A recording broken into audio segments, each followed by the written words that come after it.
बाण दुकान रे विस्फोरण घटी 4 जनकर गुरुतर ओ सेथि मध्यरु 3 जनकर अवस्था संकटापन्न थिबा सूचना। एक बड़ दुखद खबर। ढेंकानाल जिला कामाक्षीनगर थाना बड़सुआल ग्राम रे थिबा एक बाण दुकान रे विस्फोरण घटी 4 जन गुरुत्वपूर्ण होइछंती। गुरुतरଙ୍କ ମଧ୍ୟରୁ 3 ଜଣଙ୍କର ଅବସ୍ଥା ସଂକଟାପନ୍ନ ଥିବା ସୂଚନା ମିଳିଛି। ବିସ୍ଫୋରଣର କାରଣ ଅସ୍ପଷ୍ଟ ରହିଛି। ଗୁରୁତରମାନେ ହେଲେ ବଡ଼ଶୁଆଳ ଗ୍ରାମର ଜଗବନ୍ଧୁ ନାୟକ, ଦୁଷ୍ମତ ନାୟକ ଏବଂ ତାଙ୍କର 9 ବର୍ଷର ଶିଶୁପୁତ୍ର ପ୍ରତୀକ ନାୟକ ଏବଂ ଅନ୍ୟ ଜଣେ 11 ବର୍ଷର ଝିଅ ଅନ୍ୱେଷା ପାଲ ରହିଛନ୍ତି। ଗୁରୁତରଙ୍କୁ ପ୍ରଥମେ କାମାକ୍ଷୀନଗର ଓ ପରେ କଟକ ବଡ଼ ମେଡିକାଲକୁ ସ୍ଥାନାନ୍ତରିତ କରାଯାଇଛି।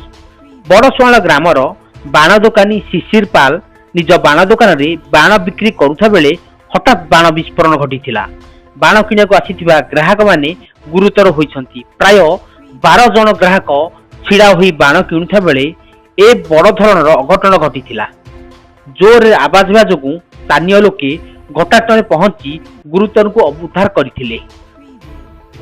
जगबंधु नायक घर बड़सुआल कौन केमती होइतिला? दुकान सामने छिड़ा आइलु मन ब्लास्ट होला तापर कौन केमती होला? एडो घर को दबड़ी के जीवन आपण घर को पड़े कौन ब्लास्ट हो गला? जे दुकान टा ना कौन शिशिर बाण अच्छा केते खंड लोक थिलो? 13 जन भलिया थिलु।